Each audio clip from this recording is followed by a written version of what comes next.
ہمارے پیارے نبی صلی اللہ علیہ وآلہ وسلم قیامت تک کے رہبر اور رہنما ہیں۔ انہوں نے جب اتنی بات کی تو قاسم اپنی جگہ سے اٹھ کر کھڑا ہو گیا۔ اس کا تعلق لبرل اور میرا جسم میری مرضی والے نظریات رکھنے والے گروپ سے تھا۔ اسے ہمیشہ ہی ایسے موضوعات سے چڑ تھی۔ سر راشد نے قاسم کی طرف دیکھا اور پوچھا، بولو کیا بات ہے؟ قاسم، دیکھیں میں صرف دلیل اور حجت کے طور پر کلیئر ہونا چاہ رہا ہوں کہ آج کا دور سائنسی دور ہے، راکٹ ٹیکنالوجی، ہائیڈروجن بموں کا دور ہے، آج پروکسی وارز کا دور ہے، تلواروں سے جنگیں وغیرہ لڑنے کا دور گزر چکا ہے۔ اب اس وقت موجودہ عالمی حالات کے تناظر میں حضور صلی اللہ علیہ وآلہ وسلم کیسے رہنمائی کر رہے ہیں، کیا ہدایت دے رہے ہیں؟ قاسم چالاک تھا، بات بھی اس انداز سے کی کہ اس سے گستاخ بھی نہ سمجھا جائے اور اعتراض بھی ہو جائے۔ اس کی بات سن کر ساری کلاس میں خاموشی چھا گئی اور اس بار تک خولا نے بھی مڑ کر قاسم کی طرف دیکھا، مگر پوری کلاس کی نظریں اب سر راشد پر تھیں۔ کیا کوئی ہے جو قاسم کی بات کا جواب دے سکے؟ سر راشد نے استفسار کرتے ہوئے پوچھا، لیکن کلاس میں سب خاموش تھے۔ غالباً رٹے رٹائے جواب تو سب دے سکتے تھے، مگر دلیل کے ساتھ موجودہ عالمی حالات کے مد نظر پیارے حضور صلی اللہ علیہ وآلہ وسلم کیسے رہبری کر رہے ہیں، اس کا جواب چند لوگ ہی دے سکتے ہیں۔ تو ویورز، سر راشد نے تو اس کا جو جواب دینا ہے وہ اگلی قسط میں آپ پڑھ ہی لیں گے یا سن ہی لیں گے۔ اگر یہی قاسم والا سوال آپ سے کوئی کر لے تو آپ کا کیا جواب ہوگا؟ کمنٹس میں ضرور بتائیے گا۔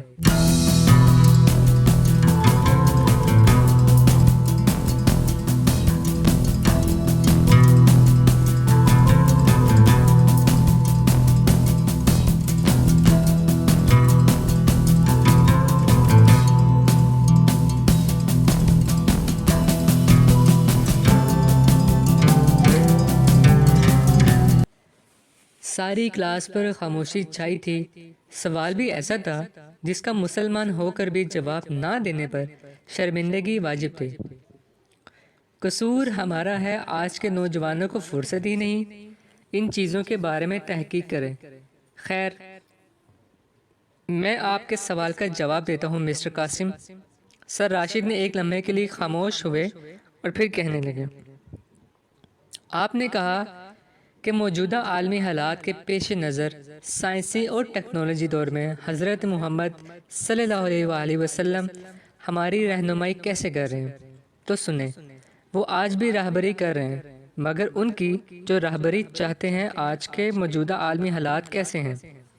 مصر، عراق، ایران، شام، سعودیہ، افغانستان، لبنان وغیرہ وغیرہ میں جنگی حالات ہیں، لاکھوں مسلمان مارے جا رہے ہیں۔ تو مسٹر قاسم، ہمارے نبی صلی اللہ علیہ وآلہ وسلم نے یہ سب پہلے ہی بتا دیا تھا۔ آپ صلی اللہ علیہ وآلہ وسلم نے فرمایا، مصر میں جب خرابی پیدا ہو جائے گی تو پورے جزیرہ عرب میں خرابی شروع ہو جائے گی۔ کتاب الفتن، جامع ترمذی۔ ایک اور جگہ ارشاد فرمایا، جب مصر میں پیلے جھنڈے نمودار ہو جائیں تو شام والوں کو چاہیے کہ زمین 2 سرنگیں بنا لیں۔ 2010 میں مصر میں پیلے جھنڈے نمودار ہونا شروع ہوئے، جو وہاں کے عوام ہاتھوں میں لے کر سڑکوں پر آ گئی اور مغرب کی جمہوریت لانے کا مطالبہ کرنے لگی۔ احتجاج اتنا بڑھ گیا کہ حکومت گرا دی گئی، جمہوریت آ گئی۔ اس کے بعد پورے عرب میں انقلاب آنا شروع ہو گئے۔ کرنل قذافی جیسا طاقتور شخص بھی اس سے نہ بچ سکا، اور اس کا نتیجہ یہ نکل رہا ہے کہ آج حضرت محمد صلی اللہ علیہ وآلہ وسلم کے ملک سعودیہ میں نائٹ کلب کا افتتاح ایک فحشہ تلاوت قرآن پاک سے کرتی ہے۔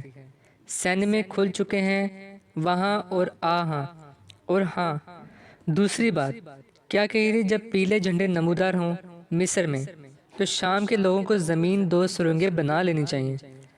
سر راشد جذباتی ہو گئے تھے، ان کی آواز بتدریج بلند ہوتی جا رہی تھی۔ جائیں اٹھا کر اپنا قبلہ جس کو مانا ہے اقوام متحدہ کے ورلڈ ہیلتھ آرگنائزیشن کے سائٹ پر جا کر سرچ کریں۔ فضائی بمباری سے کیسے بچا جا سکتا ہے؟ تو وہ وہی کہیں گے جو 1400 سال پہلے حضرت محمد صلی اللہ علیہ وآلہ وسلم نے فرمایا تھا۔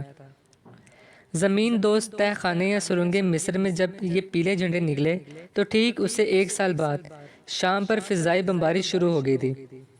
کبھی امریکہ، کبھی روس، کبھی بشار الاسد، کبھی ایران، تو کبھی کس ملک کا جہاز آتا۔ بمباری کے نتیجے میں لاکھوں مسلمان جان سے جا چکے ہیں، مگر یہ بات ہمارے رہبر بتا چکے تھے، اور کیا کرنا ہے وہ بھی بتا چکے تھے۔ مزید بتاؤں تو سنو۔ پیارے رسول صلی اللہ علیہ وآلہ وسلم نے فرمایا، مفہوم ہے اس کا، قیامت اس وقت تک قائم نہیں ہوگی جب تک دریائے فرات کے کنارے سونے کا پہاڑ نمودار نہ ہو جائے۔ پھر لوگ اس پر آپس میں اس قدر لڑیں گے کہ 100 میں سے 99 آدمی اس لڑائی میں مارے جائیں گے۔ اگر تم ایسے حالات کو پالو تو ان لڑنے والوں میں سے نہ ہو جانا۔ مسند احمد 12945 حدیث نمبر۔ سن رہے ہو؟ سر راشد جذباتیت کی انتہا پر پہنچ چکے تھے۔ جاؤ ابھی جا کر گوگل پر سرچ کر کے دیکھو، بلیک گولڈ کسے کہتے ہیں؟ تیل کو آج بلیک گولڈ کہا جاتا ہے، کیوں؟ سونے کی طرح اس کو ویلیو بھی مستحکم ہے۔ عراق، شام اور ترکی کے جتنے بھی تیل کے ذخائر ہیں وہ سارے دریائے فرات کے آس پاس ہی ہیں۔ 1912 میں یہاں تیل دریافت ہوا تھا، اس کے بعد سے آج ابھی تک وہاں جنگ چل رہی ہے۔ بظاہر جو بھی مقاصد ہوں، لیکن پس پردہ یہی خزانہ حاصل کرنا مقصد ہے۔ چاہے لاکھوں لوگ مارے جا چکے ہیں اور مارے جا رہے ہیں، مگر ان حالات میں کیا کرنا وہ حضرت محمد صلی اللہ علیہ وآلہ وسلم بتا رہے ہیں۔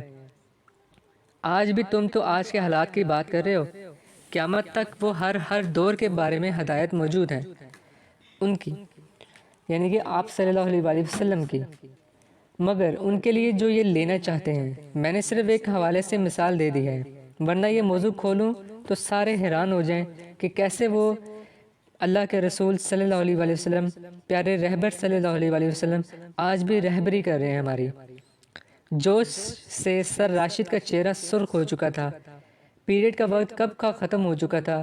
پوری کلاس ایسے سن بیٹھی ہوئی تھی جیسے سانس بھی نہ لے رہا کوئی۔